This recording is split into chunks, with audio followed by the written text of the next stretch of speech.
In the weeks to follow, coordinated, persistent, and intelligent attacks upon the U.S. power grid and related critical infrastructure would bring the great empire crashing to its knees. Lights out for the American dream. Within no time flat, the food ran out, the clean water dried up, and that soft, cushy first world existence came to a screeching halt.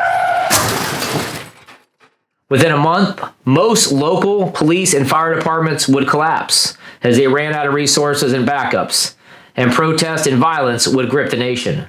Soon, armed groups were operating locally and openly as law enforcement fled their post.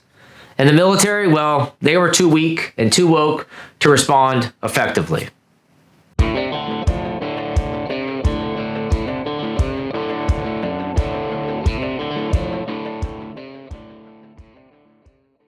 Okay, by now it should be blindingly obvious to anybody who pays attention that the U.S. power grid is one giant, juicy target waiting to be attacked. And that's what we've seen. The most recent attack at the beginning of December knocked out power to 40,000 people, and it took them like 3, 4, maybe even 5 days, I believe it was, to fully restore power. If you've been paying attention, like I have, you have noticed that the frequency of these attacks has increased. It's kind of like once there's blood in the water and there's sharks in the area. Yeah, it's not a pretty picture, and it's not going to end well. Imagine if they were widespread, coordinated, and consistent over a period of time. What would that look like? Well, look no further than Ukraine. At the time that this video is being filmed, over 10 million Ukrainians are out of power in the dead of winter. Basically, hell frozen over, right? Because in a wartime situation, the power grid is a prime target along with other critical infrastructure such as water purification systems, dams, nuclear plants, and related infrastructure. So hitting the power grid just makes so much sense in so many different ways, because without power, how are you going to sustain that war effort? And without power, how are you even going to hold society together? Now let's circle back to that Duke Energy attack for just a minute and talk about it.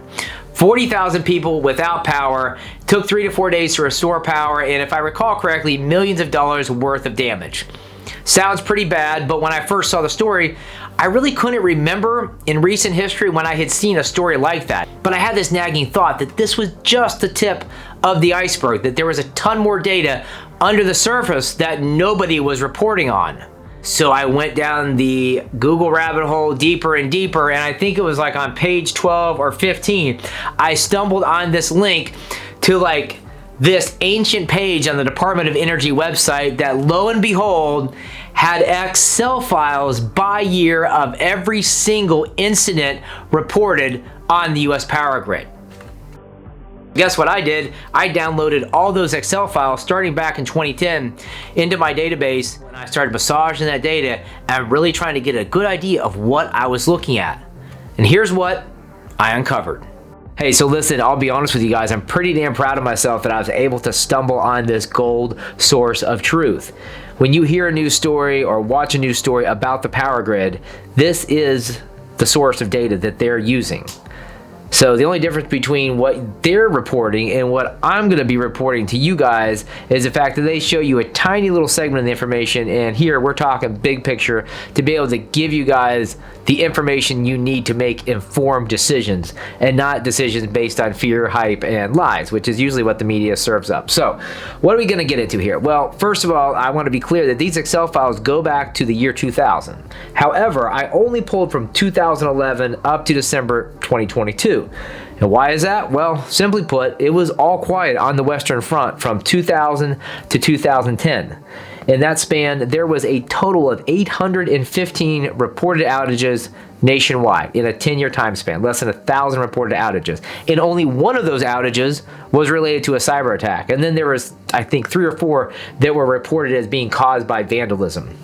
However, something happened in 2011. I don't know what exactly happened in 2011, but things got really spicy. We had 100 plus actual physical events reported. Nearly all the activity is on the West Coast, and it's important to note that this number that you see here includes everything from theft of copper wire, random vandalism, and other activities that are probably not considered to be an attack on the power grid. That's that little detail that the media never shares, as the talking heads like to scream and yell about far-right extremists attacking the grid like it's literally the end of the world. Hell, I mean, if you believe the media, you might think that 2022 was the biggest year of attacks on the grid, when in reality it was 2011. And then as we look closer at this report, we see a curve. The attacks start out high, then they level out in 2015, and then they start to climb back up and they start to increase in 2019, and they've just been steadily climbing ever since. Hey, so is this making any sense? If it is, write yes in the comments below. Now here's something that's very important to note as we continue to look at this data. Originally, most of everything physical in nature that happened on the grid was reported as vandalism. And one of the event types that they added was the physical attack event type. And you can think of an event type as just a category of a event that happens on the grid. So keeping that in mind, let's go ahead and look at this report, and we'll filter just on actual physical attacks. And look at that.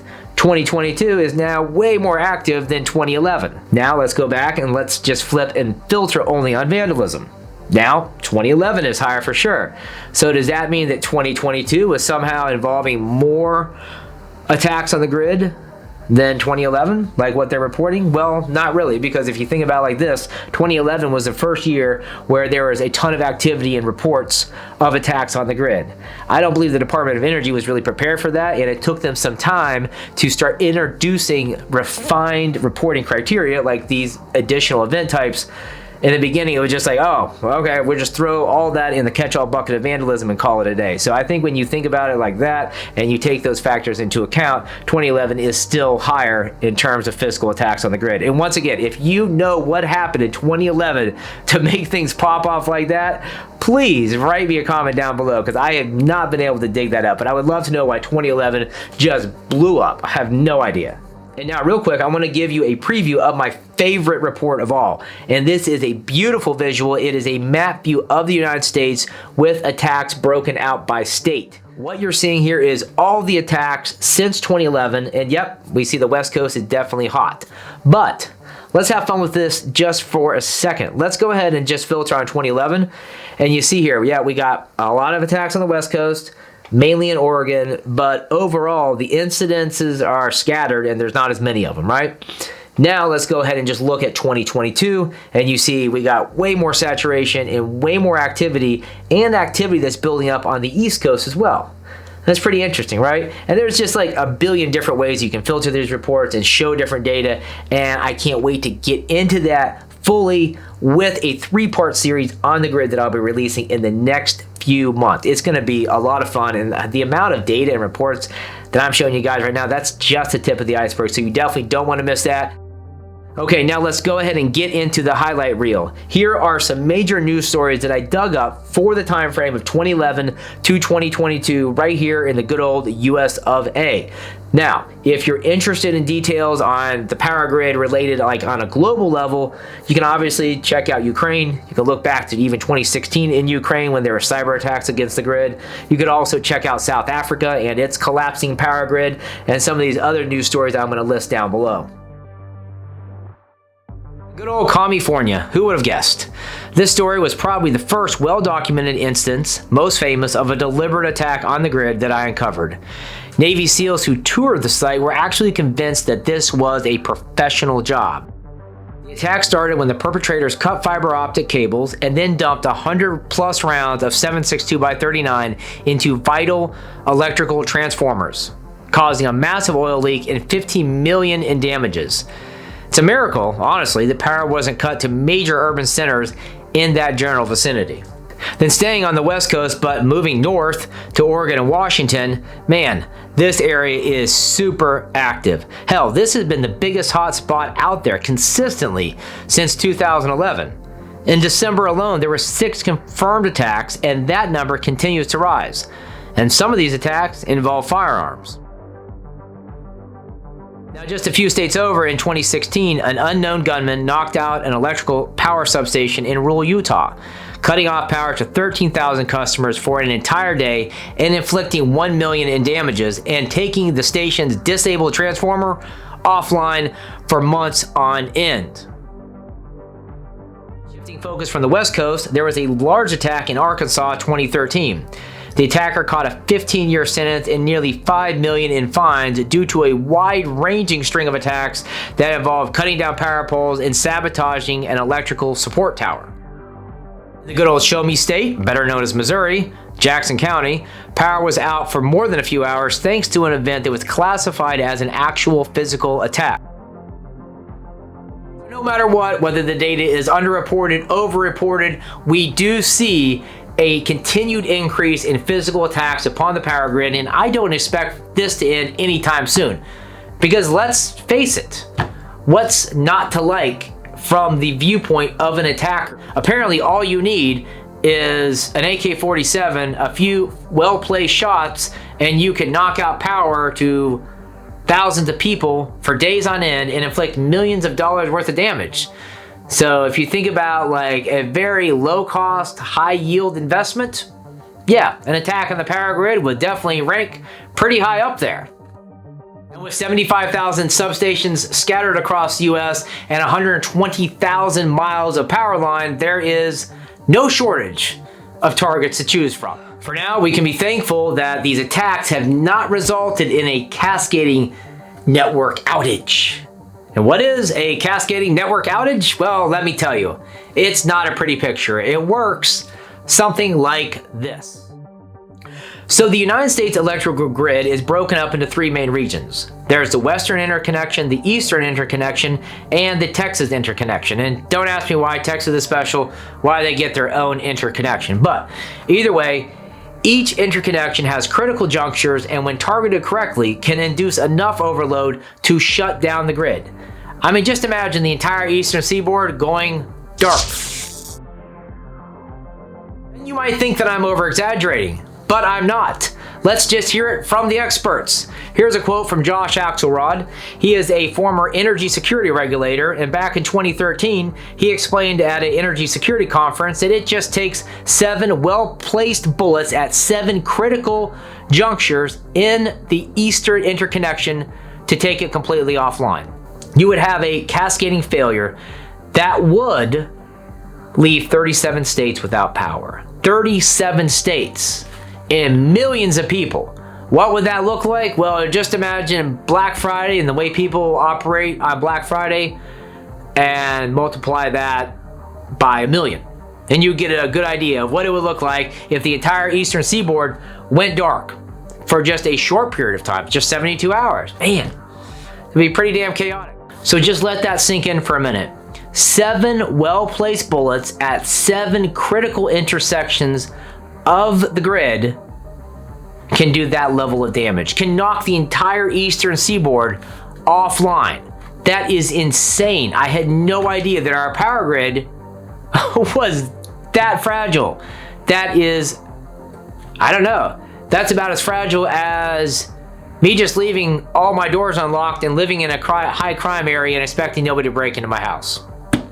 That news isn't shocking enough. 7 bullets, 7 critical intersections can take down the entire eastern seaboard. You guys are really going to be freaked out by what I share with you next. I'm going to reveal the #1 cause of power outages on the U.S. power grid. The #1 culprit. So the #1 cause of damage to our power grid? Well, it's squirrels. Yes. And I'm not joking, guys. Squirrels are the #1 threat to the U.S. power grid. Some guy with the username of Space Rogue got interested in this and started digging up this information and started to document how many animal attacks have occurred on the grid. And it turns out squirrels are responsible for over 800 attacks resulting in power outages on our grid. Can you believe that? And that's just not squirrels though. It's birds, frogs, snakes, raccoons, and other critters who like to attack our power grid and obviously looking to destroy our way of life and the American dream. So the only solution here, of course, is to genocide and wipe out all the animal population so we can continue our beautiful way of life, right? Seems to make sense. But But yeah, pretty crazy, huh? Squirrels, the #1 cause, followed by birds, snakes, frogs, and a bunch of other critters. I think, what do I have on here in my notes? Oh yeah, 72 attacks by raccoons, snakes with 83 attacks, birds with 434 attacks. Oh yeah, and rats. Rats are a big one, 36 attacks on critical infrastructure. And I can see why, because I have a running battle with rats who try to chew through the walls on my back porch to get to my MREs. But that's another story. I'll have to share that with you guys sometimes. I have killed so many swamp rats of such proportions that it would blow your mind. I could probably live off these things in a survival situation for a good 6 months, although I'm not sure how tasty or safe swamp rats are to eat. Hopefully I never have to find out. Speaking only from my experience, almost all the survival situations that I've encountered in my life have either happened right in my own backyard or have been due to my own stupidity. So when I design my survival strategy, when I customize it, when I scale it out and I make it flexible and I try to take into account new and emerging threats, I simply look in my area of operations and then I look beyond that. But I always start with what type of threats I would see in my home area, and I don't concern myself that much with like the headline that's screaming that Putin's fueling up the Satan nukes and he's gonna take out the entire world, right? So I should prepare for a nuclear holocaust. Well, probably makes more sense to prepare for winter without power because somebody pissed off at the government decided to take an AK and knock out a power substation and cause $15 million worth of damage and take out power to thousands of people, right? So when we think about survival situations, think about the most common ones that are probably going to happen to you. And this type of stuff can happen to anybody, anytime, anywhere. It's my impression, based on the data that I've seen, that these are not just solo perpetrators working independently. There's a level of coordination here, and I just think it's going to get worse over time. So preparing for power outages, long-term power outages, and the fallout from those power outages just makes sense to me. When I look at it, I see this as a clear and present danger. But what do you think? Clear and present danger or just business as usual? So, I don't know. I'd love to hear what you guys think about it. I think it's a big deal. It's definitely something that I'm going to focus my preps more precisely on in 2023. And with that being said, hope you guys enjoy the video. If you like this content, hit the subscribe button, tap the bell notification, and leave me a comment down below. Welcome to 2023. Let's make it happen. Let's get prepared because 2023, man, what is on tap for 2023? We've had COVID. We got a war in Europe. I don't know. Maybe alien invasion? What's next? Who knows? But I want to be prepared for it. See you in the next one.